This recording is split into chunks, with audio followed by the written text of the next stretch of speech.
has been established beyond a shadow of a doubt that sometime in the darkness between 9:40 and 11:30 p.m. on Sunday, June 12, 1994, Nicole Brown, age 35, and Ronald Lyle Goldman, 25, were brutally stabbed to death in the forecourt of Nicole's condominium.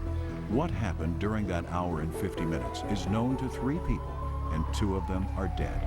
Many believe that the third person at Nicole's condo that night was football star and movie actor O.J. Simpson, Nicole's former husband. Simpson was formally charged with the murders on June 17, 1994. This is AC. I have O.J. in the car. In preparation for the long and bitter murder trial, in that he did willfully and unlawfully and with malice aforethought murder Nicole Brown Simpson. both the prosecution and defense prepared elaborate timelines. The purpose of the prosecution's timeline was to establish a window of opportunity during which O.J. Simpson could have committed the murders. Cato last saw the defendant at 9:35 when he was standing by that black Bentley after they'd come back from McDonald's. 40 minutes later, at 10:15, we hear Nicole's dog barking, that loud, insistent bark that went on and on and on. And it would be safe to assume that very shortly within that period of time, the murders occurred. The defense timeline attempted to slam that window shut. Defense attorney F. Lee Bailey. Everybody's got to be somewhere, but nobody can be 2 places at once. As it turned out, during the trial, both timelines were overshadowed by more sensational events. I assert my Fifth Amendment privilege.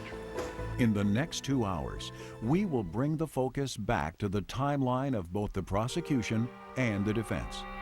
We will illustrate, minute by minute, the movements of Nicole Brown, Ron Goldman, and O.J. Simpson during the afternoon and evening of the murders. In addition, we'll present new witnesses and information never used in the trial. This program will feature courtroom footage, computer-generated reenactments of the crime, plus new interviews with critical trial witnesses. I heard all of a sudden 2 voices, and that one was, hey, hey, hey, and another voice immediately talked back, very deep voice, and they were like an argument. It sounded no more than that. As well as a startling story from a news source. We'll feature revealing interviews with police. The gate was open. Nicole had no shoes on. She had no blood on the bottom of her feet. Front door is wide open. Again, the front gate is open. We believe that she was waiting for Goldman. Plus, we'll hear from friends and family of the victims, including Ron Goldman's sister, Kim. You know, I've had dreams of trying to get him not to go to Nicole's house, but he was always pushing me out of the way because this is what he wanted to do. Of course I'm going to do a favor. Of course I'm going to go bring her the glasses. What's the big deal? Kind of mentality. And in a revealing interview, Nicole's older sister, Denise Brown, shares her final conversation with Nicole, as well as never-before-seen family photos. It's tough, you know, because I do. She's my best friend, and she'll always be my best friend. And nobody will ever take that away from me. And lastly, we'll bring you an exclusive interview with O.J. Simpson. My basic attitude is, if Cato had told Mark Furman that he heard noise on the tennis court, that the glove would have been found on the tennis court. I thought in the very beginning, when I was sitting in jail and I'd come out of my shock and fog, that that was the best evidence for me. From life's ambition, west of the snow.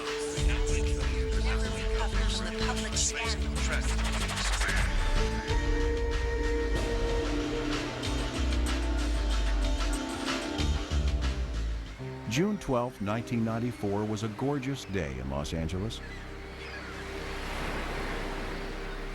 Nicole Brown awoke early, around 8, and prepared breakfast for her 2 children, Justin, 6, and Sydney, 8. Nicole's friend, Ron Hardy.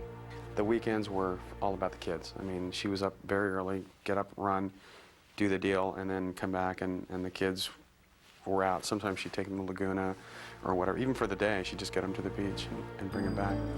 While there was no trip to the beach on the agenda, it was nonetheless a busy day for Nicole and the kids. They were going shopping later that morning, and Sydney had a dance recital that afternoon.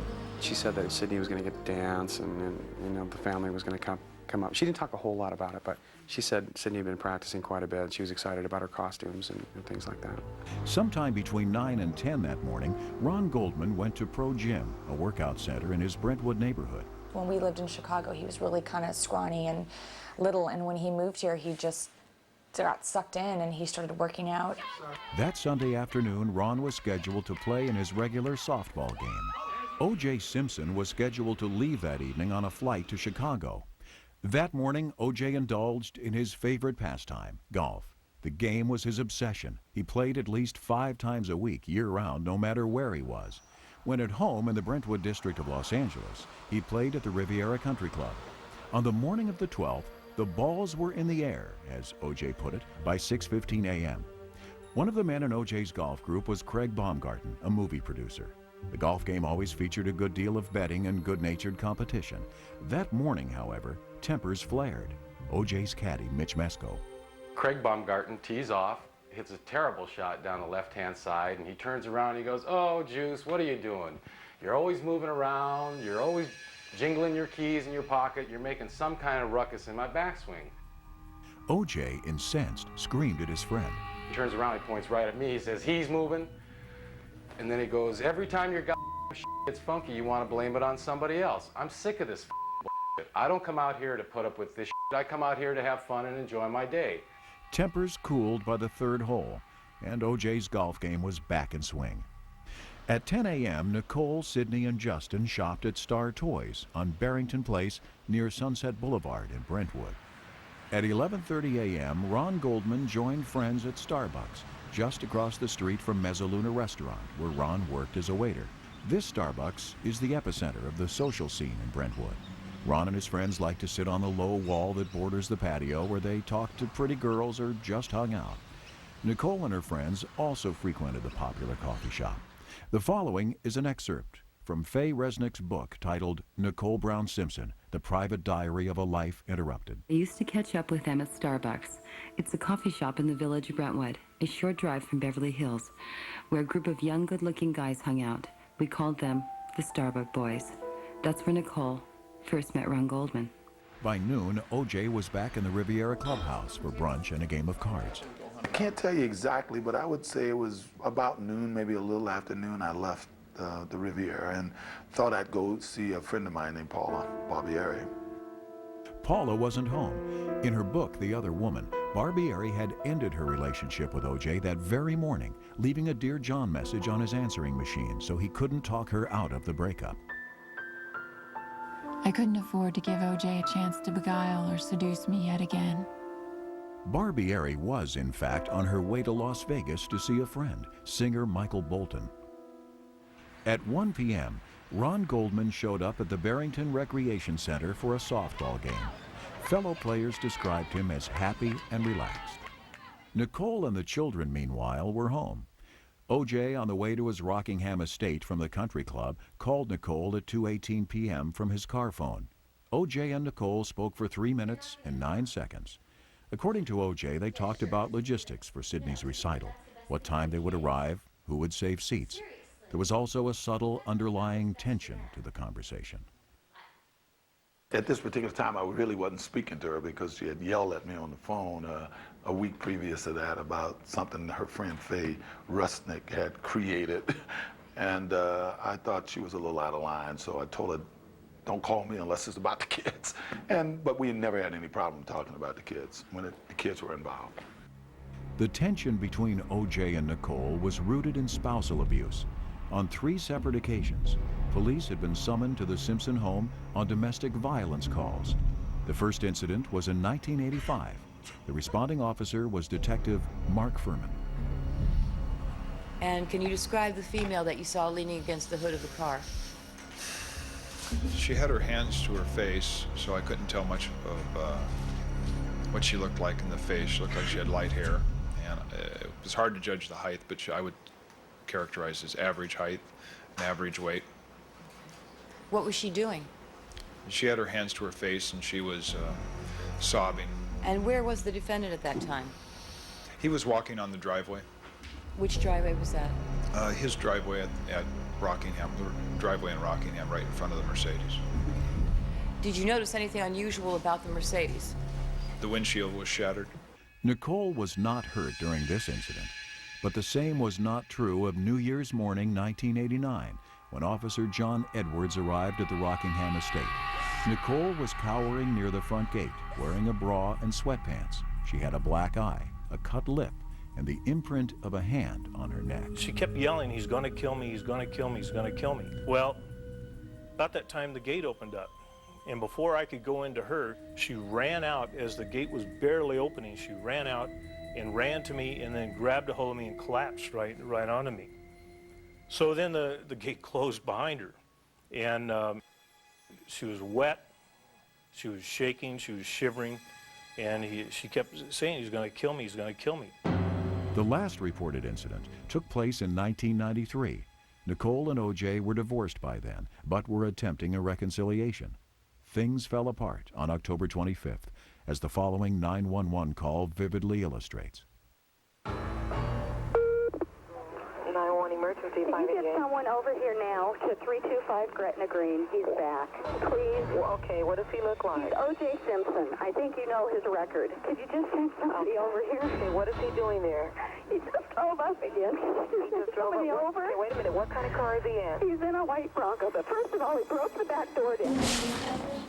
Okay, wait a minute. What's your name? Nicole Simpson. Okay, is he the sportscaster or whatever? Yeah. Nicole also told her friends that O.J. was, in essence, stalking her. She claimed that one evening in the spring of 1992, O.J. had watched Nicole and her boyfriend, restaurateur Keith Zlomzowicz, as they were intimate on Nicole's couch. O.J. does not deny that he observed the couple on the couch through the front window. I came there and what was happening in what I think was a little too open. You know, I'm an adult enough to know if she had a steady boyfriend and he stayed over, that's her business. But this was not, like, discreet. But neither was O.J.'s tendency to follow Nicole, which was witnessed one evening by Nicole's friend, Ron Hardy. It kind of made me nervous. It was just kind of creepy. But she would just, like, blow it off and go, you know, he's following me again for a while. And then the regularity of it sort of scared her the last, couple months of her life. This grating tension gave a subtext to every interaction between O.J. and Nicole during the month or so before the murders. Such was the case the afternoon of June 12, 1994. Coming up, Nicole Brown's shattered plans. Nicole wanted so much to get back to the family life. And that's what I thought was interesting, because she says to me, she goes, this year, she goes, let's take the kids camping. Let's take the kids to Yosemite. Let's do, let's go places with the kids, and let's start doing that. And later, the murders.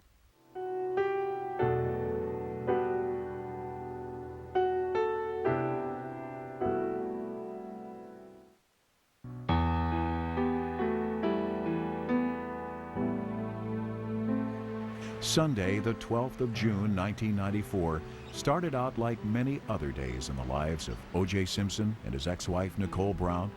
O.J. played golf, Nicole shopped with her children, Sydney and Justin, and prepared Sydney for her dance recital. Meanwhile, Ron Goldman played softball, blissfully unaware of the tragedy just hours away.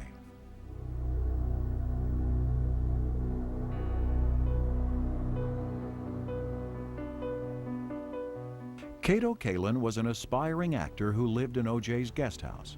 On June 12th at 3 o'clock in the afternoon, Cato called his friend Tracy Adele, a Playboy playmate, and introduced her to O.J. on the phone. Here, from trial footage, is Cato's memory of the event. Did you speak to Tracy? Briefly. And then what did you do after you briefly spoke to Tracy? I handed the phone back to O.J. And then did he speak to her? Yes. O.J. spoke with the Playboy playmate for more than a half hour, then took a nap. By 3:30 that afternoon, Nicole's parents, Lou and Judita Brown, were traveling up the 405 freeway, heading for the Paul Revere Middle School in Brentwood, where Sydney's recital was to take place. At 4 p.m., Cato left O.J.'s house on Rockingham to play basketball. Nicole loaded Justin and Sydney into her black Cherokee for the short drive to the recital. By 4:30 p.m., Ron Goldman was back in his Brentwood apartment getting ready for work at Mezzaluna. Got home, checked his messages, put the radio on, jumped in the shower, shaved. He doesn't iron, so I'm sure he didn't iron his work clothes. Probably dug him out of the laundry, put him on, and just took on off down to work. The Mezzaluna restaurant was only a few minutes from Ron's apartment. In fact, Goldman didn't own a car, but that evening he was borrowing one which was owned by a friend, model Andrea Scott, who was out of town. Mezzaluna, an upscale Brentwood Italian restaurant, employed a number of beautiful, healthy young people as waiters and bartenders. One of the most vivacious was 25-year-old Ron Goldman. My brother had been waitering for years. I mean, it's a great way to make money, and he was good at it. He was very personable, and people loved to be around him, so this was a great place for him. Plus, it was a nice restaurant. He made nice dollars there. Ron and many other young Los Angelenos lived, worked, and played in Brentwood. Just a long jog from the Santa Monica beaches, Brentwood is home to many pricey shops, boutiques, restaurants, and salons. Being handsome and single, Ron and his friends fit right into the Brentwood lifestyle. In her book, Nicole Brown Simpson, The Private Diary of a Life Interrupted, Faye Resnick recalled how both she and Nicole noticed Ron Goldman at the local Starbucks. Faye wrote that Nicole thought Ron was cute and had a crush on him. But Ron Goldman had more depth than the average pretty boy. He was ambitious and smart. He longed to open his own restaurant, a place where people could display their art or read poetry, an open forum. He had even chosen the name. It wasn't a name, it was sort of like Prince's symbol. You know, my brother, he had the tattoo of an ankh on his arm, which is his necklace. And that's what he wanted his restaurant to be, just the symbol of the ankh. And it means eternal life. On the evening of June 12th, Ron arrived at the Mezzaluna at 5 p.m. He huddled with friend Stuart Tanner, another employee. I wanted to go out. It was Sunday night, and at this particular bar on the west side, Sunday is a very good day. And we usually got done in our restaurant early enough to go there, and there would still be quite a few people there. So we decided that we were going to go after work. Ron then sorted out the evening's responsibilities with fellow waiter Tia Gavin. Did you discuss who was going to take which table? Yes, I noticed when I came into work that there was a party of 10 on the reservation book, and so we were trying to decide who would take the table. And at that point, Ron saw the name and said, "Oh, it's Nicole Brown, it's a friend of mine." While Ron was getting situated at work, Nicole and the children arrived at the Paul Revere Middle School. They met with Nicole's parents, as well as her sister Denise, who was 2 years older, and younger sister Dominique. Sydney rushed backstage. The recital had a Western theme entitled On the Farm, and Sydney was going to dance to the song Footloose. Nicole found a seat near the back. OJ, who had overslept, rushed in just after 5. Denise Brown. Were they sitting directly next to each other? I think so, unless there was a child in between them. And so the defendant greeted Dominique, but he didn't greet your sister. He didn't greet Nicole. And when he greeted you and your sister Dominique and your parents, what was his demeanor? He had a very bizarre look in his eyes. It was a very far away look. Denise was not the only person at the recital to comment on OJ's demeanor. Candace Garvey, wife of former professional baseball player Steve Garvey, was there to watch her daughter Taylor dance. You said things to him and he didn't respond? That's correct. What kinds of things did you say to the defendant? I said hello, hi, how are you? And he stared at my husband and I, and really nothing in response. And so I said, well, I had the baby. And he just stared at me and said, yeah, Nick told me. And my husband walked away at that time. And I almost couldn't even move. I mean, I knew something, was wrong. But OJ says he barely knew Garvey. This is a person, I couldn't tell you how many kids she got. I couldn't tell you nothing about her, which is it Cindy Garvey? Candace Garvey. Now, this is a lady who I saw on the stand as a friend of Nicole's and I guarantee you she's no more a friend of ours than you are. I mean, we're pleasant when we see her. I don't know where she lives. I know nothing about this girl. The recital ended at 6:30. Family and friends streamed out of the auditorium into the parking lot. A videotape shot by an Oregon tourist shows O.J. saying goodbye to Nicole's father, Lou Brown, and his son, Justin. Nicole and her family planned to go to Mezzaluna for dinner. O.J. wasn't invited. According to him, it wasn't a big deal. But I didn't want to go. To be honest, I was tired. This particular time, as I said, I was avoiding Nicole. I thought she owed me an apology. I just didn't want to go. I thought I'd see Paula. I was tired, and I just didn't want to sit up there and go through this, any guy who's been to dinner with the in-laws and everybody after a recital, there's one thing when you're all together and I'll let you do it, but I had to catch a flight. I had just got back in town. I was tired. In her testimony, Denise Brown confirmed that O.J. was not included in their dinner plans. Did you say anything to the defendant as you left the recital hall? I don't know if I said anything, but there was conversation going on. Okay. You heard the defendant talking? Oh, yeah. Who was he talking to? My mom, my dad. What did you hear him say? Ron. You know what? I don't remember. It was just about we're going to the restaurant, and I'm not sure what else. Did you invite the defendant to go to the Mezzaluna with you and the rest of the family? No, I did not. Did you hear anyone else invite the defendant to go to the Mezzaluna? No, I did not. O.J. got into his Bentley and drove home. Nicole, the kids, and her family went to Mezzaluna. Ron Goldman greeted Nicole when they arrived at 6:45, but he did not wait on their table. The family had pasta. Nicole ordered rigatoni, and the adults shared a bottle of Chianti, brought to them by bartender Stuart Tanner. Nicole sat next to her sister, Denise. And when we were sitting there at dinner, Nicole wanted so much to get back to the family life. And that's what I thought was interesting, because she says, Denise, she goes, this year, she goes, let's take the kids camping. Let's take the kids to Yosemite. Let's do, let's go places with the kids, and let's start doing that. At 7 p.m., Cato had returned from playing basketball, showered, and watched an NBA playoff game on TV. He later came into the main house and had a conversation with O.J. in the kitchen. According to Cato, O.J. made comments about Nicole. Specifically, he criticized the outfit she wore to the recital. What, if anything, did he tell you about Nicole herself at the recital? About what outfit that she had on. And what did he say about that? That they were wearing tight outfits and wondered if they could be grandmas and wear those outfits out. Cato had a history with Nicole and Faye Resnick. He met the two women on New Year's Eve 1992 in Aspen, Colorado. Cato was in Aspen to ski with friend Grant Kramer, an actor who later became Nicole's lover. When the group returned to Los Angeles, Cato offered to babysit Justin and Sydney, and he eventually moved into Nicole's guest house on Gretna Green Way.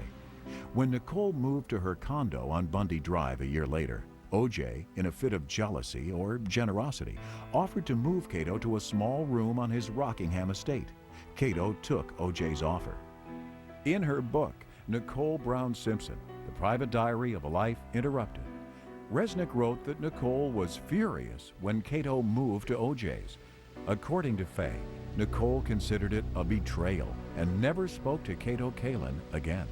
Nicole hated him with a passion.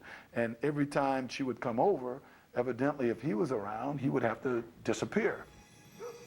On the night of the murders, Cato had come into the Rockingham house to ask a favor of O.J. He wanted to use the jacuzzi. O.J. didn't mind, and Cato soaked for an hour. O.J. then prepared for his red-eye flight to Chicago. Then I just started, like I always do, made sure, went and checked on what suit I might wear and threw a few things together upstairs. And at some point, I came down and I went out and brought my golf clubs and put them on the bench in front of my house. At 7:20 p.m., O.J. called Gretchen Stockdale, a former Raider cheerleader. She dated O.J. a couple of years earlier, and the two remained friends. Simpson left a message on Gretchen's answering machine, which was later read in court by prosecutor Marcia Clark. Hey, Gretchen, sweetheart, it's Orenthal James, who is finally at a place in his life where he is like totally unattached with everybody. Ha ha. And In any event, I've got a Sunday evening. I guess I'm catching a red eye at midnight or something to Chicago, but I'll be back Monday night. If you leave me a message, leave it on 310 and then a number, and then that's 310 and then the number repeated again.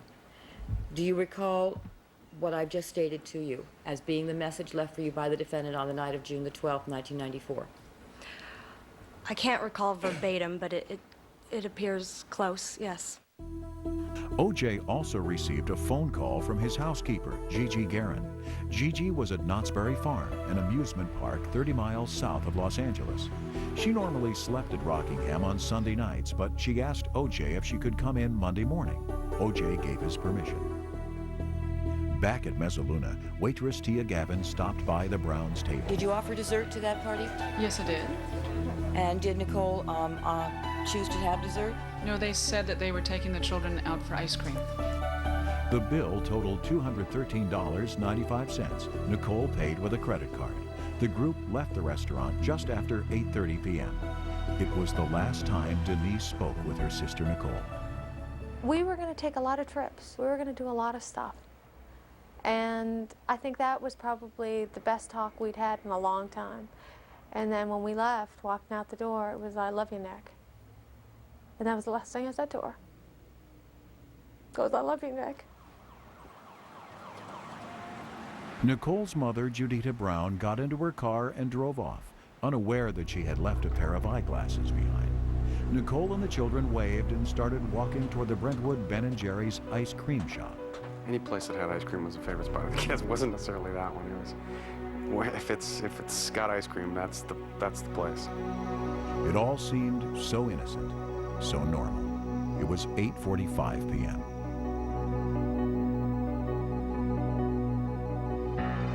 Coming up, Ron Goldman's final moments. When he left, he said to me, he said, "Do you want me to call you?" And I said, "Yeah, you can call me or I'll call you." And he said, "Great." And then he walked one way and then walked another. And the last words that I ever heard from him was, "I'll see you later."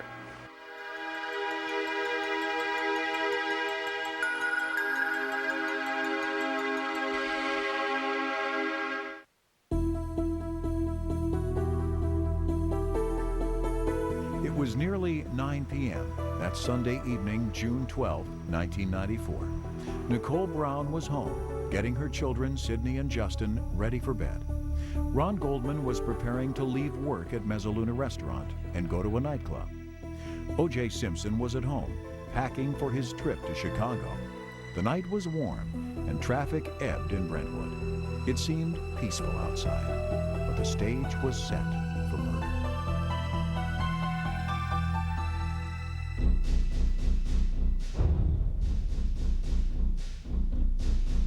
At 8:58, O.J. made 2 successive calls to Paula Barbieri's home. Neither was answered.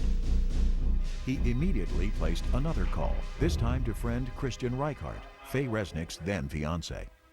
Mr. Simpson called, and you, of course, recognized his voice, did you not? Absolutely. And with regard to the tone of his voice, I want you to describe how Mr. Simpson's voice appeared during this conversation at 9 o'clock p.m. on Sunday evening, June 12th, 1994. He seemed a little bit more relaxed than in the recent months. He seemed very jovial. At 9 p.m., Nicole put Justin to bed and went into Sydney's room. The phone rang. It was O.J. I called Sydney and talked to her because she had asked me that day and that before would I take them to Knott's Berry Farm. Actually, they wanted to go the previous week, but I couldn't.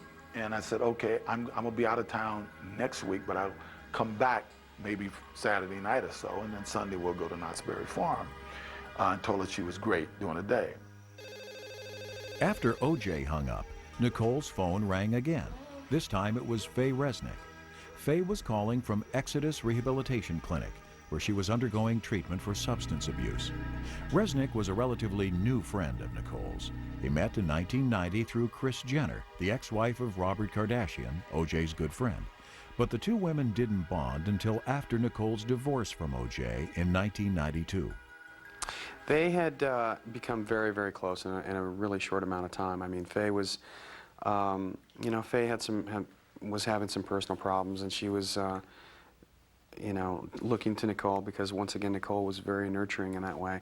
If a friend had a problem, I mean, she was there to help with it. And it wasn't, you know, a sort of flip-floppy kind of thing. It was a very genuine kind of thing, and I think Faye really needed it. Nicole and Faye, who was also divorced, jumped headfirst into LA's vibrant singles scene. Nicole was hungry for new experiences, and there was no shortage of men to help her forget O.J. Once she was separated, men started looking at her differently. She'd always been gorgeous and sexy, but men around Brentwood and Beverly Hills knew that O.J. Simpson wouldn't tolerate anyone messing with his woman. Now she was fair game, and she knew it. Just about every man she came in contact with was attracted to her. And I remember the day when Nicole realized, at last, that it wasn't forbidden to look at a man romantically.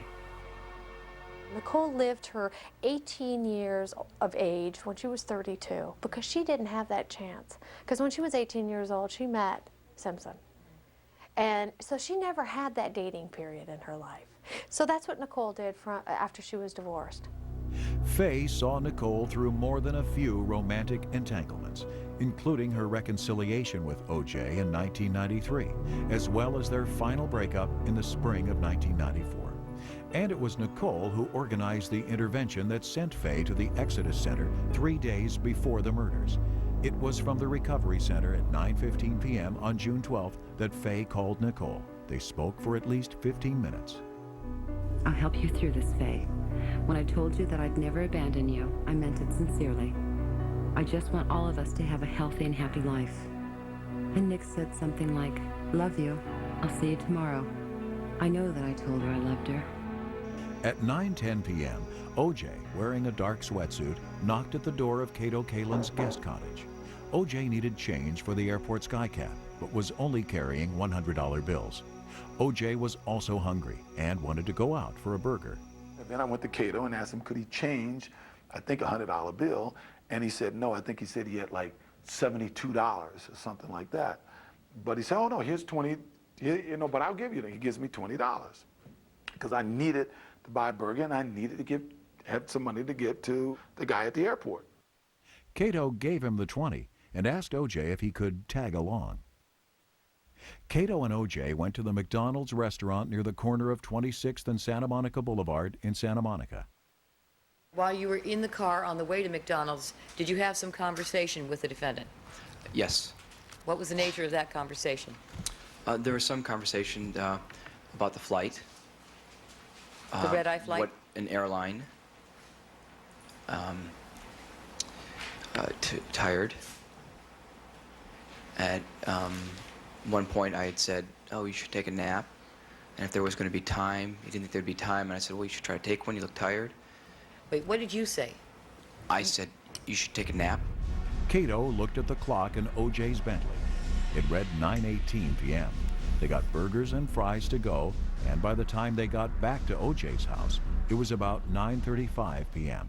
So I had let him out in front of the house, and I put the car away. By the time I turned to go in the house, he was already walking down the sidewalk, going to the back, which, yeah, I didn't think about it one way or the other. It was just no thought. Bye, I'll see you, have a good trip, or whatever he said. Fine. At the same time at Mezzaluna, Ron Goldman punched out. The dinner rush was over. Ron decided to sit at the bar and drink a bottle of water before heading out with bartender Stuart Tanner to a nightclub on the west side. The Mezzaluna phone rang. Night manager Karen Crawford picked up the receiver. Did you recognize the voice of the person that you spoke to? I did, yes. And what was that? Who was that voice? It was Mrs. Brown.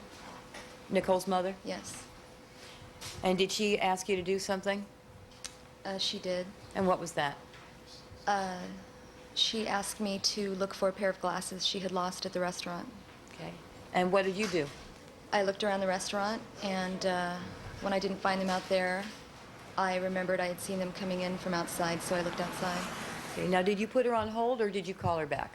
I put her on hold. And did you find the glasses? Yes, I did. Where did you find them? I found them in the street by the gutter. And what did you do with them? I brought them back in, and I spoke to Mrs. Brown and told her I had found them. I put them in an envelope. What kind of envelope did you put them in? I put it in a white business-sized envelope. Crawford wrote, Nicole Simpson prescription glasses on the envelope. Mrs. Brown, who was calling from her home in Laguna, told Crawford to put the glasses aside, and her daughter Nicole would pick them up. At 9:40, Judita called Nicole and told her that she had left her glasses at Mezzaluna Restaurant. Nicole promised to retrieve them. Judita hung up. It was the last time she would talk to her daughter. The phone at the Mezzaluna Restaurant rang once again. Crawford answered. It was Nicole. She asked to speak with Ron. Crawford gave the phone to Goldman, who spoke with Nicole for a couple of minutes. After he hung up the phone, did Ron say something to you? Yeah, he told me he was going to drop the glasses off at Nicole's. Did he tell you he was on his way to somewhere? He was on his way to meet a couple of guys from work at Baja Cantina. And do you know where Baja Cantina is? Yeah. Where is it? It's in Marina del Rey. So did you give him the envelope with the glasses? Yes. Did you see him leave the restaurant at some point? Yes, I did. Do you recall about what time it was? He left at about 10 minutes to 10. When he left, he said, do you want me to call you? And I said, yeah, you can call me or I'll call you. And he said, great. And then he walked one way and then walked another. And the last words that I ever heard from him was, I'll see you later. Nicole, still wearing the black halter dress that she wore to dinner, lit a number of candles as she ran water for a bath.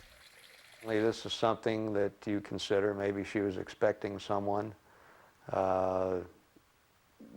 We don't know. But what we do know is that later on we found out that this was normal behavior for her to have lit candles in the house. Nicole's condo on Bundy Drive was quiet. It was nearly 10 o'clock. At 10:03, O.J. called Paula Barbieri from his cellular phone, a call verified by AirTouch cellular employee Llewellyn Robertson. On June the 12th at 10:03 p.m., we have a call. Is that an accurate time, ma'am? Yes. A call to West Los Angeles, to Paula Barbieri's West Los Angeles number, indicates the duration to be 1 minute? That's correct. Cato, lying on his bed in the guest house, was also on the phone. You indicated that you placed a phone call to Rachel Ferrara at about 10:10 p.m. Yes. And that during that phone call, you were seated on the bed with your back up against that headboard. Yes. Ron arrived at his Brentwood apartment around 10 p.m. As far as we can gather from the little bit of evidence that was there, he just probably came home, jumped in the shower, changed, and took off. Ron got into the borrowed car and drove to Nicole's condominium. For some reason, he chose not to park in front of Nicole's gate, but instead on Dorothy Avenue, around the corner. He locked the car and set off on foot. It was now 10:15 p.m. No one, except the killer, would again see Nicole and Ron alive.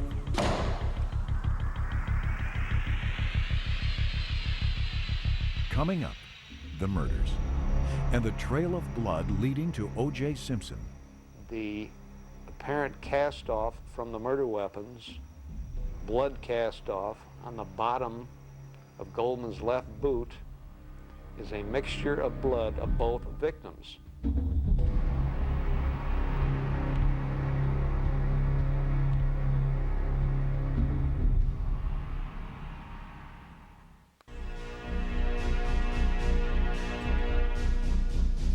It was shortly past 10 p.m. on that Sunday night in June. Nicole Brown had put her children to bed and was getting ready to take a bath. At least, that's what most people believed. Until now, startling new information presents a whole new scenario for what may have happened on Bundy Drive.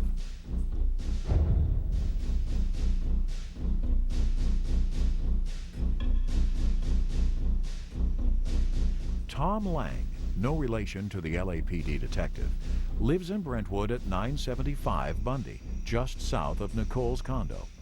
On June 12, 1994, he left his home at 10 p.m. to walk his dog. According to notes he shared with police, Lang was walking north on the west side of Bundy toward Nicole's condo when he heard loud noises. Lang gave his dog a signal to turn left, and in his words, this is what he saw.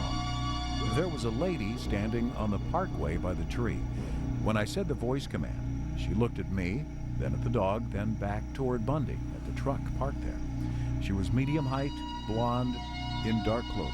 Lang may have seen Nicole, but he couldn't see who she was talking to on the passenger side of the truck. Lang did notice someone else standing nearby. He was around my size, 5'11", 175, white. He had on dark clothing. He also had rigid posture with his fist clenched. He did not speak, but stood stooped. Defense attorney F. Lee Bailey. We thought that this was powerful evidence. We thought it was the jury's only chance to get a look at people who might have done the killing as opposed to O.J., because he easily eliminated O.J. as being one of the people he saw that night. Were these men involved in the murders? Neither the prosecution nor the defense called Lang in the trial, and his story remains uncontested. What we do know is this. At about 10:15 p.m., a handful of witnesses heard a dog start to bark furiously and insistently. According to prosecutor Marcia Clark, that is concurrent with the beginning of the murders. Not exactly, but it's reasonable to infer, again, reasonable inference, that the murders occurred either shortly before or during the time when the dog was barking. The timing was critical for the prosecution. If the murders happened after 10:30, there wouldn't have been time for O.J. to commit the crime, return to Rockingham, meet his limo, and get to the airport. The inference that the dog began barking at 10:15 is based on the testimony of Eva Stein, a next-door neighbor of Nicole's. She marked the time by the arrival of her boyfriend, Louis Karp, who lived with her. And when he got home, about how long was that after the dog barking woke you up? It was approximately half an hour after I woke up. How could you tell when Mr. Karp got home? I asked him what time he came home the following day. And he told you? 11:45. So you began to hear the dog bark at approximately 10:15? At approximately 10:15. Two other witnesses supported Stein. Screenwriter Pablo Fenbus was watching the 10 o'clock news in his apartment. He lived across the alley from Nicole. 15 or 20 minutes into it, I heard a very distinctive barking coming from somewhere to the south of where I live. And I was aware of it for maybe 5, 6, 7 minutes. It was fairly persistent. It was at a significant pitch, and as you may recall, I described it at the time as a plaintive wail. It sounded like a, very unhappy animal. The other witness was Mark Storfer, who lived just south of Nicole's condo. Storfer heard the dog barking as he was putting his son to bed. You put your son back in his bed and then you went upstairs? That's correct. And you remarked something to your wife about the dogs? That's correct. At that point, did you look to see what time it was? Yes, I did. And what time was it? It was 10:28 on the digital display on our TV. Okay. Now, is that the accurate time, sir? We typically set our clocks about 5 minutes fast, so I would presume it would have been 5 minutes earlier. Okay. 10:23. Correct. If the time of the murders is marked by the barking dog, and that dog was Nicole's Akita, then according to the prosecution, O.J. must have done the following. Shortly before or after 10 p.m., the prosecutors claim O.J., dressed in a black sweat outfit, black socks, and Bruno Magli shoes, gathered up his knife, dark cap, and gloves, and got into his Bronco. He drove south to Bundy. According to Detective Tom Lang, he was spotted. At about this time, shortly after 10 p.m., we had two women who were visiting from out of town who contacted us and stated that they believed they observed Simpson driving in the vicinity of Bundy and Wilshire Boulevard in his Bronco. This would be just shortly after 10 p.m. Remember, Simpson also called Paula Barbieri at 10:03 p.m. from his cellular phone. The prosecution believed that call was made on the way to the murders.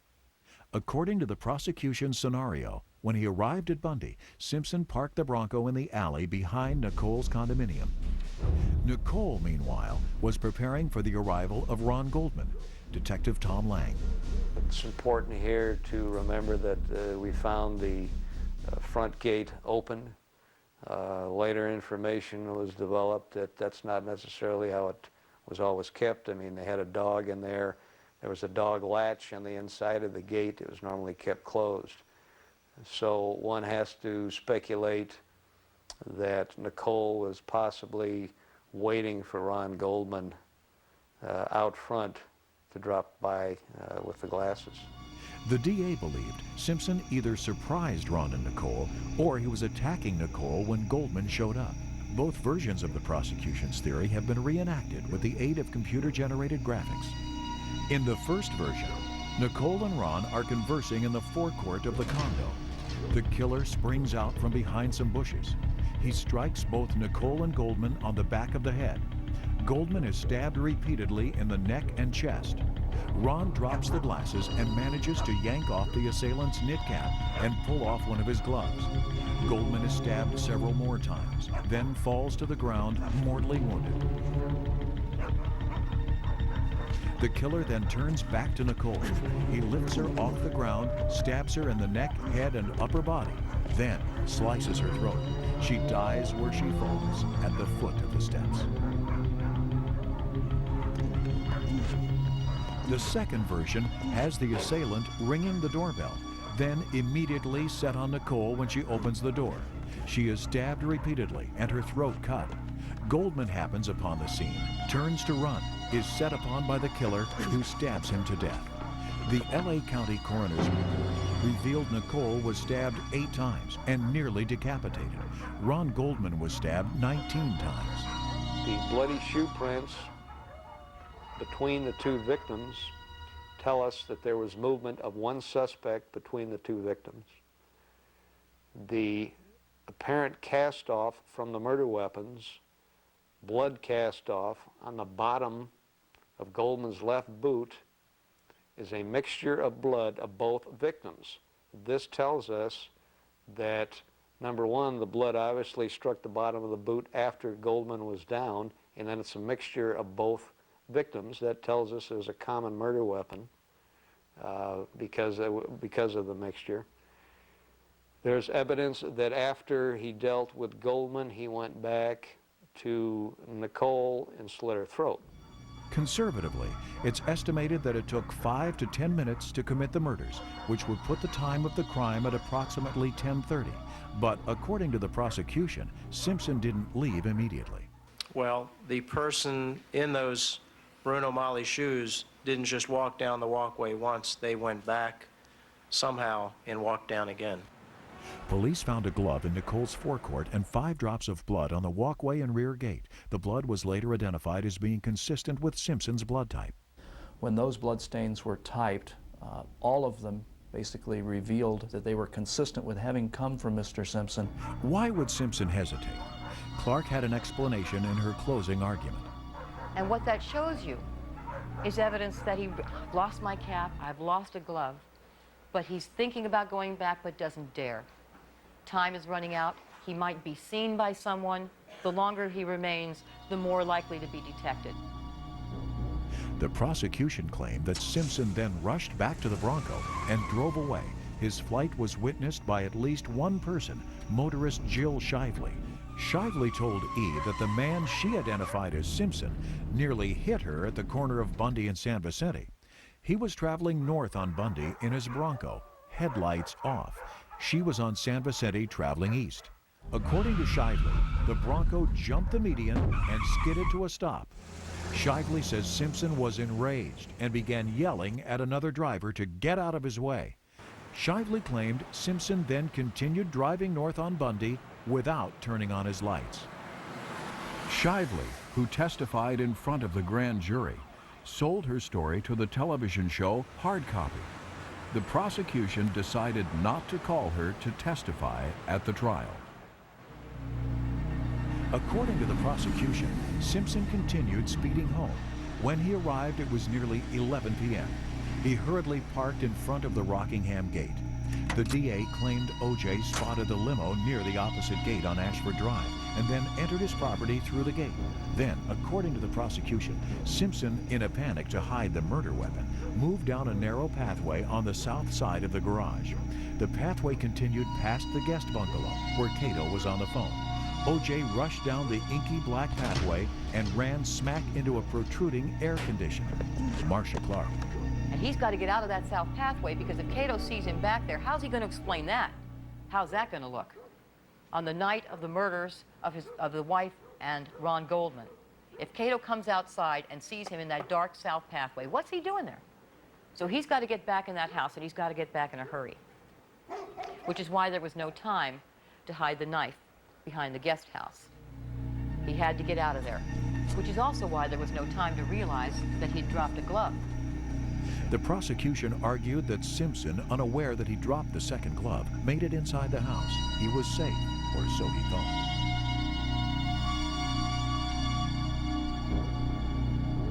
Coming up, a witness who may have heard the murders. I heard all of a sudden two voices, and that one was, hey, hey, hey, and another voice immediately talked back, very deep voice, and they were like an argument. It sounded no more than that.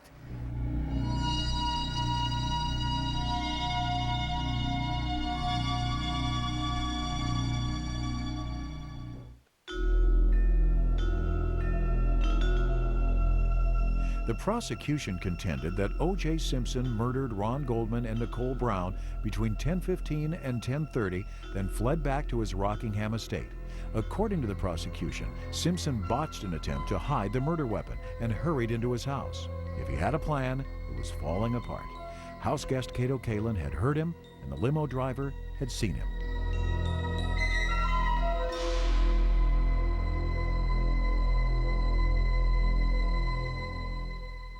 A limo was supposed to pick up O.J. at 10:45 p.m. and take him to the American Airlines terminal at Los Angeles International Airport. His normal driver was Dale St. John. It was St. John's habit to arrive at O.J.'s 15 minutes early. On the night of the 12th, however, St. John wasn't available to work. Alan Park was sent instead. Unfamiliar with Brentwood, Park arrived even earlier at 10:25. I was driving up Rockingham Street to the Simpson residence, and I noticed the address on the curb. I was driving a little bit fast, so I passed the address. There, I caught another side street, which was Ashford. I then made a right onto Ashford and came and parked across the street from the Simpson residence, and that had to have been around 10:25 in the evening. I then didn't have anything to do for about 15 minutes. I wasn't going to pick him up till at least 10:45. Park had his limo parked at the gate on Ashford Drive. From that vantage point, he could not see the other gate on Rockingham. Park lit a cigarette and waited. At 10:30, he drove back to the Rockingham gate and looked inside. He noticed the horseshoe driveway and some cars. Park decided he couldn't pull in from that gate, so he drove back to Ashford. At no time when I drove up, from the beginning, from when I saw the address on the curb to pulling back, looking into the driveway to see if there was access into the Rockingham gate, at no time did I ever see a white Bronco or a white car or any vehicle in that sense. There was nothing there at the time. Park repeatedly buzzed the house from the Ashford gate. There was no response. Park called his boss at 10:42. St. John wasn't home. Park buzzed the house again. And at this time, I was kind of looking inside the property to see if I could see any movement or anybody home at all, any signs of life at the house. There was only one light on in the house. It was upstairs. There was a couple porch lights on, but that was about it. It was at this moment, according to the prosecution's timeline, that O.J. walked through the Rockingham gate, dripping blood, and made his way behind Cato's bungalow in the darkness. In a panic, O.J. ran into Cato's air conditioner. Cato, on the phone to Rachel Ferrara, felt the impact. During that phone call, sir, did something unusual occur? Yes. And what was that? I heard a thumping noise. How many thumps did you hear? Objection. Overruled. Yes. 3. Can you demonstrate for us how loud it was? Somewhat, yes. Go ahead. Here. Yeah, go ahead. And where did that noise seem to be coming from? From the back of the wall. Cato's friend Rachel confirmed the account. Did he indicate to you in any way that he was, how did he indicate to you that he was concerned? Well, because we tried to figure out what it was, and he said, was that an earthquake? And I had the TV on, so I said no, because, well, for one thing, I didn't feel anything, and also because they usually report it right away, some sort of indication. And just because he kept referring back to it in the conversation. And it also knocked his picture.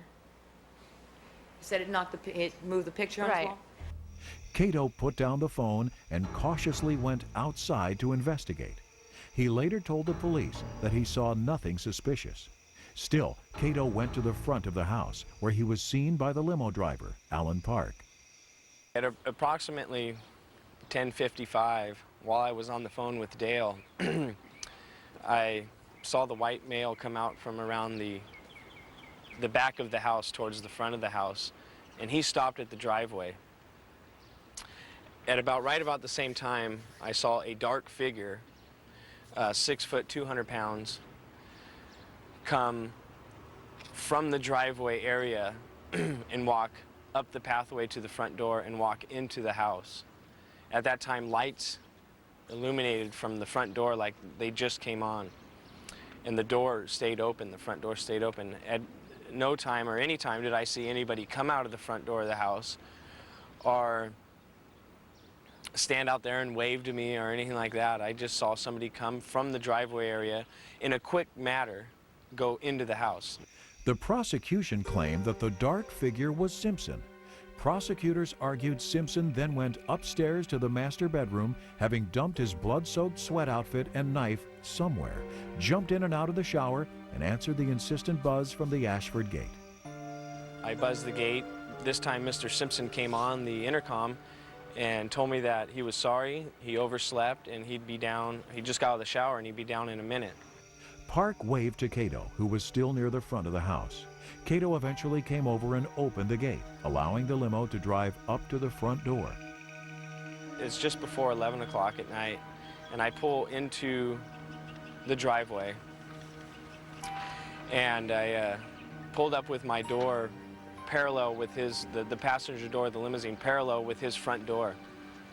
I step out of the limousine, I notice there's 2 bags already on the porch. At 10:55, O.J. stepped out of his front door. It was at this moment that the prosecution and the defense timelines converged once again. As could be expected, the defense vigorously disagreed with the earlier timeline presented by the prosecution. In the defense's scenario, O.J. never left the confines of his Rockingham estate, and the murders occurred nearly 15 minutes later than the prosecution claimed. That time discrepancy would have made it impossible for O.J. to have committed the crime. To prove that the murders did not take place at 10:15, the defense presented Danny Mandel and Ellen Aronson, a couple on a blind date. On the night of June 12th, they had dinner at Mezzaluna. Ironically, they sat near Nicole and her family. So Ellen and I were seated right away, pretty close to where the Simpson party was at, just by the door and by the side window on Gorham. After dinner, around 10:15, Danny and Ellen walked south along Bundy to Ellen's apartment. It was actually very, very quiet. There weren't a lot of cars going by. There were no dogs wailing, as had been claimed, at least that we didn't hear any dogs barking, and if they were truly wailing, we believe pretty strongly that we would have heard that. Mandel and Aronson walked past Nicole's condo, literally within feet of where the murders took place. The couple did not see or hear any commotion. The distance, there was the red sort of brick from the gate down to the sidewalk, and that distance was probably, I would say, 10 to maybe 15 feet in from the sidewalk itself. We estimated that we had gone past 875 Bundy at about 10:30, and again, it was likely 10:27 in that neighborhood. Their story was corroborated by 2 other witnesses. Francesca Harmon drove past Nicole's condo at 10:20 p.m.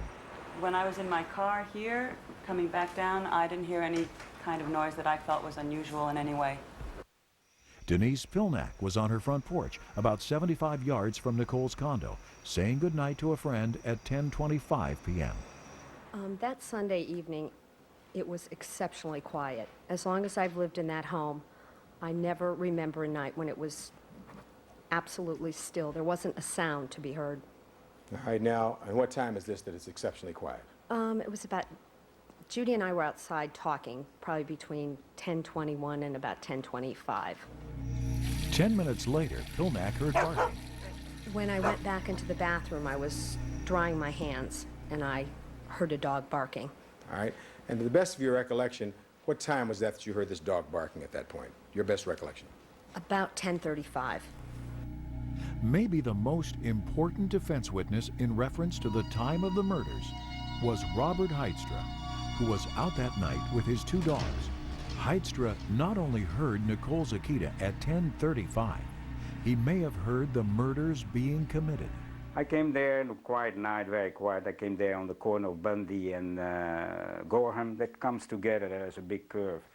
And it was so quiet as can be. And from nowhere, I was almost around the corner into Bundy. The Akita, I recognized him immediately. The Akita started to bark like crazy, hysterically. And I said, gee, what's going on there? So I didn't know what to do. I said to my dogs, we can go further because it's an enormous big dog. So Heidstra took his dogs up the alley across the street from Nicole's condo. Well, and here's the spot when I came with my two dogs, when I mentioned that in my book too, that I heard that dog barking, and I heard all of a sudden two voices. And that one was, hey, hey, hey, and another voice immediately talked back, very deep voice, and they were like an argument. It sounded no more than that. And I was listening to all this, and then heard the gate slamming from Nicole's. I'm sure it was Nicole's gate. So I continue out of the alley with my two dogs, while the dogs, that Akita was barking non-stop, and we went all the way out of the alley till we came to Dorothy Street. Heidstra left the alley and turned east on Dorothy. And at this point under the tree, I stopped with my two dogs and looked back at Bundy, because it was so big noise for these dogs, and all of a sudden it was very clear there at night. There's a light there, a street light, and I could see from the other side of the Dorothy a white Jeep with tinted glasses come down out of the darkness there, and stopped on the corner there, and for a moment, and it sped away fast, and I thought by myself, boy, this guy, or the person is in a hurry. If it was Simpson in the white Jeep-like vehicle that Heidstra described as going south, then why was he going the wrong way? Rockingham is to the north. Meanwhile, O.J. says he was at home. Coming up, Simpson's alibi. I'm thinking it's about 10 o'clock or whatever time it was. But I said, well, I'll give Paula a shot because if she's around, she can drive me to the airport.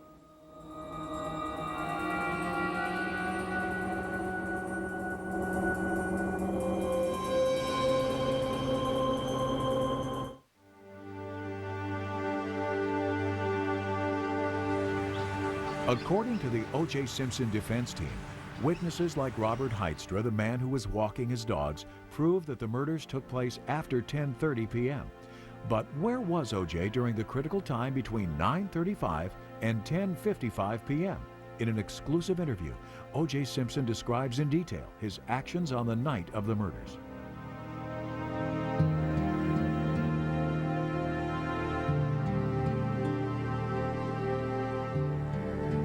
O.J. contends that from 9:35 to 10:55 p.m., during the time when the murders were committed, he was home. The hour and 20 minutes breaks down like this. After returning from McDonald's at 9:35, O.J. entered his house. And I kind of sat around. I probably went in the living room, and whatever was on, I don't know what was on. Whatever was on. I had 3 TVs, so I may have 2 or 3 TVs on the one wall, and my kitchen TV was on. O.J. didn't sit around for long. He claims he went into his garage to look for a golf club, a sand wedge, then decided to call former girlfriend Paula Barbieri. And I walked out, went into my garage, and grabbed, actually I think I went into my garage, opened it, looked for my wedge, couldn't find it, came back into my kitchen, grabbed my mobile phone, which my housekeepers and all has testified, I use my mobile phone like a cordless phone. because I don't have a cordless phone in my house. My mobile phone's always the cordless phone, and I'm thinking it's about 10 o'clock or whatever time it was. But I said, well, I'll give Paula a shot, because if she's around, she can drive me to the airport. You know, this would be the last chance to see if she'd drive me to the airport, and I called and she wasn't there. O.J. says he continued to fool around with his golf clubs. He was preoccupied with his sand wedge and decided to do some chipping. He retrieved a bag of golf balls from the Bentley. The following clip is taken from O.J.'s videotape. O.J. Simpson, the interview. I went through that bag and tried to pick some unscuffed balls. I picked about 5 or 6 unscuffed balls. I put them in a little bag that I had in the trunk of my car that had a windbreaker in it, a Hertz windbreaker in it. I put those balls in that bag. I took the pitching wedge and I took about 4 or 5 other balls, and I walked over here. I dropped the bag right around here, a bag incidentally we brought into the courtroom, but since Allen Park claimed he never saw that bag and couldn't identify it, Judge Ito wouldn't allow us to put it into evidence. But anyway, I brought 4 or 5 balls, scuff balls, drop them here. Normally I have a net here that my son Justin will hit balls into, and I do a lot of chipping around here, and I began to chip those 5 or 6 balls away. I chipped a couple of them over into the sand, and I actually hit a full hit and hit one over this tree onto Mrs. Neverker's property, which is across Ashford. After practicing his chipping, O.J. took his dog Chachi out onto Rockingham Avenue. His Bronco was parked outside the gate. O.J. rummaged through the truck to see if he had any golf clubs there, then went back inside the house. I don't really recall if I went through the garage or if I went through the house, but I did one or the other at the time, at that point in time, and closed the garage door and went upstairs and, you know, sat on my bed, and I was reading a book called, I believe it was Inca Gold at the time, and the TV was on, and my MO has always been, once I get things sort of ready, I always wait till the limo driver comes before I go in what I call high gear. Something every housekeeper would tell you, even since then, I still do it today. And then I go into real high gear and I'm running around. I'm always late going to the airport. O.J. claims that up to this point, around 10:40 p.m., he hadn't heard from the limo driver, so he jumped in the shower. While he was in the shower, he heard the phone ring but did not answer it. When he got out, he realized that the call was from the gate. Finished getting dressed, threw on my pants and my shoes, had my robe on, finished packing my one of my bags, carried it down the stairs, went out the front door, dropped it right where Allen Park said he saw a person. The limo driver, Allen Park, testified that he saw a dark figure walk across the driveway and enter the house. O.J., in his video, says this. But Allen Park testified to that there was a person that was right about here. He put an X on an exhibit to prove it. Right here was where my golf bags were placed, where I walked out of my house, put my suit bag down, looked into my golf bag. O.J. says that he went back into the house, ran back upstairs, and then answered Allen Park's phone call for the first time. It was 10:55 p.m. And I picked up the phone. He says, a limo driver. I said, oh, yeah, I know you're here. And then I just started getting a few of my things together, getting dressed, and I brought my other bag down. And I believe, and I'm not sure this, I believe the phone rang even again for him to say, you know, I was here, I've been here for 15 to 20 minutes. So I said, yeah, man, I know, I'm running late. O.J. came back down with his bags. An anxious Cato was at the front door next to the limo. I see Cato, and Cato says to me, did you oversleep? I said, oh, no, I'm trying to pack. You know, I'm rushing now. Did you oversleep? Yeah, I don't even know if I reacted to it or something. But then he started talking about a noise, but while he's talking about a noise, I'm not really paying attention to him. Cato helped Park put O.J.'s bags in the trunk, except for one. Cato offers to go get this bag that's sitting behind the Bentley that's been there throughout the whole time I've been on the property. Mr. Simpson pretty much jumps out and very, very overprotective of this bag. To put it this way, he said, no, that's okay, I'll get it. Don't worry about it, I'll get that bag. Simpson grabbed that bag and loaded it himself. Meanwhile, Cato wouldn't let up about the noise he heard. And it was at that time Cato was talking about noise, and I said, well, asked him for a flashlight. And he's asking the guy for a flashlight, And the guy don't have a flash. I said, well, look in the cupboard in the house. There's a flashlight in the cupboard in the house.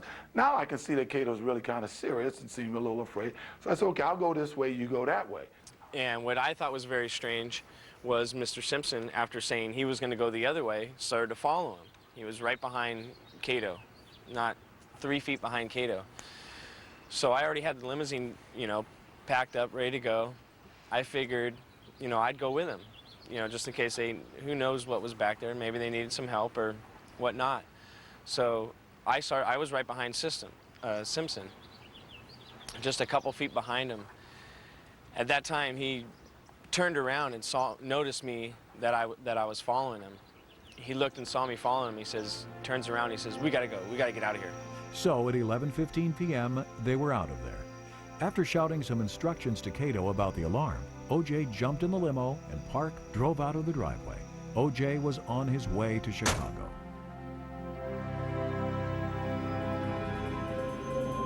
Coming up, an alarming discovery. As I got closer to the dog, the first thing I saw was some blood on one of the back paws.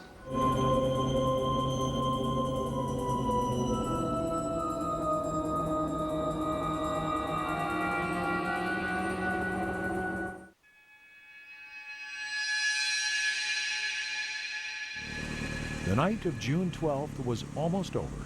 At 11:15 p.m., O.J. Simpson was speeding toward Los Angeles International Airport in a limo, and the lifeless bodies of Nicole Brown and Ron Goldman lay undiscovered in the courtyard of Nicole's Brentwood condo. Soon they would be found, and by early the next morning, the horror of the crime would stun the nation.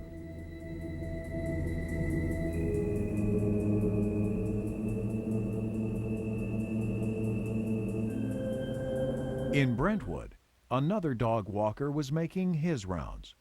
Screenwriter Stephen Schwab followed a schedule that was tied to his TV viewing habits. At that time, it was that the Dick Van Dyke Show ran from 10 to 10:30. I would walk my dog from 10:30 to 11, and at 11 o'clock I would come home and watch the Mary Tyler Moore Show. That was my Sunday evening.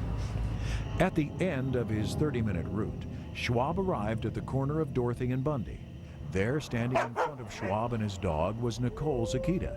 It was approximately 10:55 p.m. And I observed the dog for a minute or two, and it was doing an unusual thing. It would turn away from me and look down. There's a house on the corner of Dorothy and Bundy, and it would look down the path leading to the doorway of that house and bark at the house for a brief interval, and then it would stop, and then it would turn back to me. But it would bark at this house, which is something that I had never seen before. Schwab approached the dog. He looked for an ID tag, couldn't find one, and then made a startling discovery. Yes, as I got closer to the dog, the first thing I saw was some blood on one of the back paws. Schwab thought the Akita had cut its paw. Schwab continued his walk, and the Akita followed. Well, at that point, I saw a police officer drive by, and the unusual nature of all this, I flagged down the police officer to tell him that I had found this lost dog, and that it was unusual to see a loose dog in Brentwood at this time of night. The Akita wouldn't go with the police officer, so Schwab took the dog to his apartment building, where he ran into neighbor Shutu Bastepi. He took the dog, and we agreed that I would get it back from him in the morning, so that I could then put up posters for, saying that there's a lost dog. It was after 11 p.m. O.J. was in the limo heading down the 405 freeway toward the airport.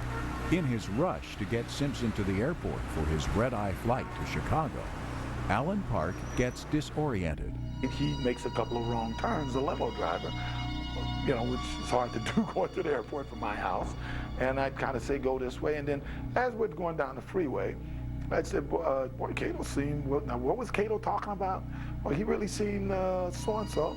And then I, got to the thing. I said, I better call him. I called him and said, did you find anything? He said, no. I said, well, when you close the door, put the alarm, set the alarm. And I gave him the alarm code to set the alarm. I was driving fairly fast because I knew we were late. At this time, he seemed to be fondling with his bags and checking, I guess, checking to see if he had everything. On the way down the street going to the 405, he repeated to me quite often that he was hot. He said, "Man, I'm hot. Ooh, it's hot. God, I'm hot." I thought it was kind of odd because I was in a suit and I wasn't hot. I seemed to be perfectly fine. At 11:35 p.m., Park pulled the limo up to the American Airlines terminal.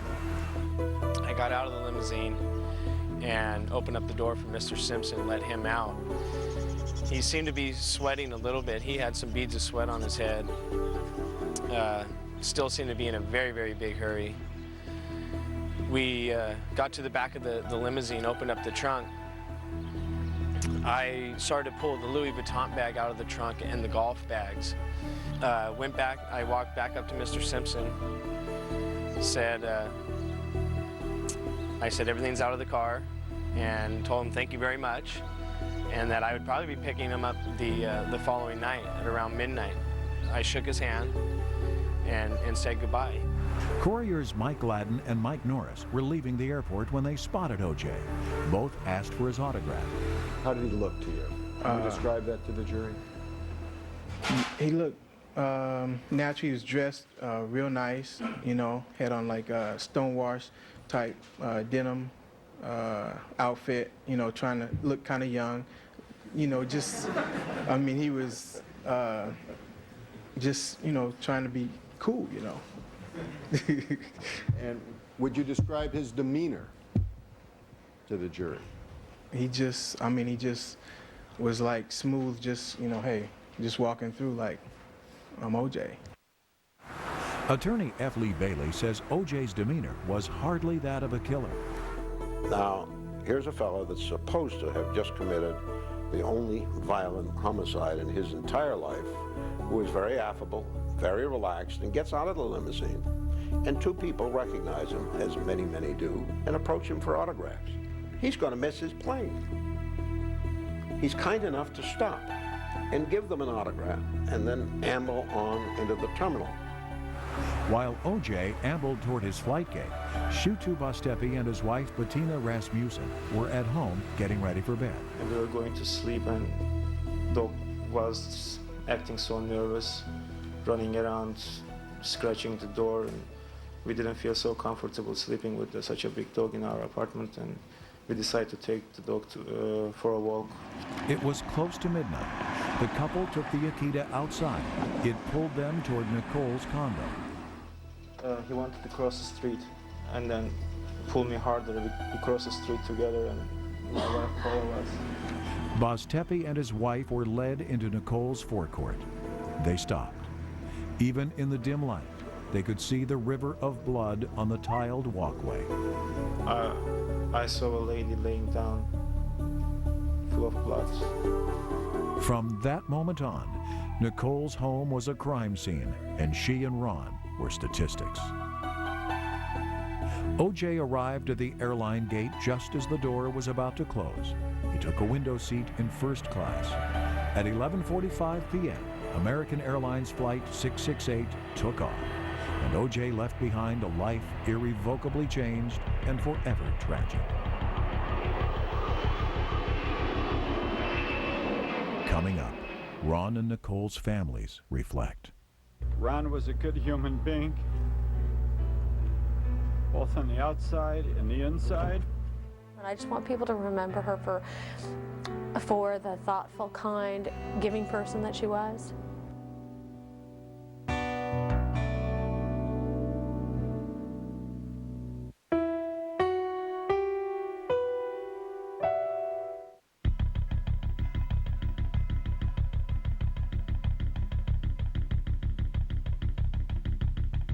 O.J. Simpson arrived in Chicago at 5:34 a.m.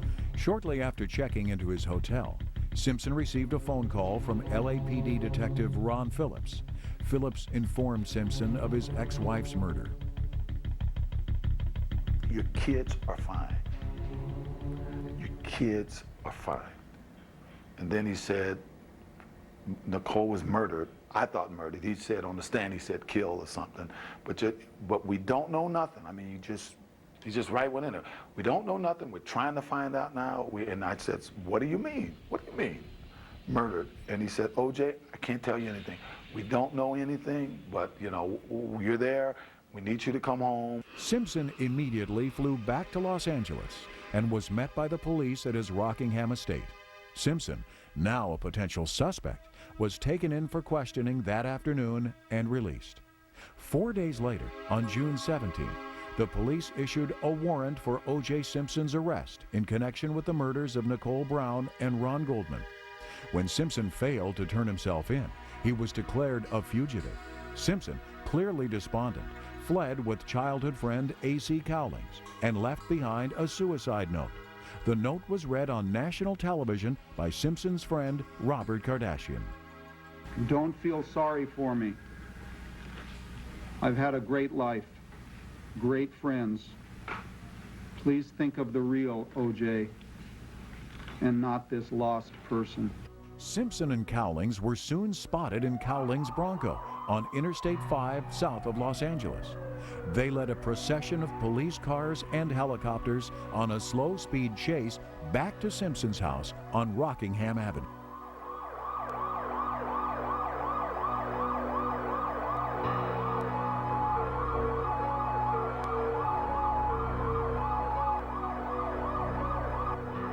O.J. was taken into custody at his Rockingham estate. Simpson was arraigned on July 22, 1994. How do you plead to counts 1 and 2? Absolutely 100% not guilty. According to the prosecution, if O.J. Simpson killed Nicole Brown and Ron Goldman, the murders had to occur between 10:15 and 10:30. The prosecutors argued that this window would have given Simpson enough time to commit the murders, return home, change clothes, and make a red-eye flight to Chicago. Simpson and his defense team insisted that the murders occurred closer to 10:35 p.m. Their timeline makes it nearly impossible for O.J. to commit the murders and still make his flight. On October 3, 1995, we, the jury, in the above entitled action, find the defendant Orenthal James Simpson not guilty of the crime of murder in violation of Penal Code Section. Orenthal James Simpson was acquitted of the murders of Nicole and Ron. But 16 months later, Simpson was found liable for their deaths in his civil trial. He was ordered to pay $33.5 million to the Brown and Goldman families. To this day, O.J. Simpson maintains his innocence and firmly believes the murders were a result of Faye Resnick's alleged drug debts. I mean, I've always felt that Faye Resnick, the answer is her. I mean, people always want to avoid this. This girl was in a panic about her money. She obviously owed some money. She had been doing drugs heavily. You know, originally she made some claim that she had done $30 worth of crack, cocaine, or freebasing, but once we got the records from the place she went, the day that they had put her in a few days before these murders, she had said for the last 2 months she had been doing it every day. She even tried to proposition one of the employees there at the place. So she was kind of in a bad way. We may never know exactly what happened on the night of June 12, 1994, when the lives of two very loved, very young people were snatched away much too soon. Ron was a good human being, both on the outside and the inside. He cared about everybody that he came in touch with. We had a woman call from Italy, and she called us, and she called to say she was sorry about what had happened to Ron, that he had helped her. She was walking down the street and could not figure out the American currency and didn't speak a lot of English. And she stopped Ron, and Ron stopped what he was doing, walked her to the bank, helped her exchange her money, and then showed her and explained to her what each piece of paper and what each coin was and what its worth was. And that's what kind of person he was. You know, you often wish that you can change someone's behavior to stop the bad things that would happen, but I know it's odd to me because I've always wished that I could tell my brother not to do it. You know, I've had dreams of trying to get him not to go to Nicole's house, but he was always pushing me out of the way because this is what he wanted to do. Of course I'm going to do a favor. Of course I'm going to go bring her the glasses. What's the big deal kind of mentality. And then stumbling upon, you know, violence or whatever he walked into, there was no way that he would have run away. It's very difficult to not be able to call someone that knows as much about you as you know about yourself, or vice versa, and not have that camaraderie with somebody. And there's only, you know, there's a very small handful of people that I still stay in touch with in LA and really cherish, and she was one of them. And nobody can afford to lose friends like that. I mean, it's just, it's not something that anybody I know can afford. And to die in such a horrible way, it's just something you can't get over either. You know, it's just, it's not right, it's not fair. Nicole will never be forgotten, ever. I won't let that happen. I just want people to remember her for the thoughtful, kind, giving person that she was. She's a woman that would probably give you the shirt off of her back if you needed it, the last penny in her pocket if you needed it. The last thing I said to her was, "I love you, Nick."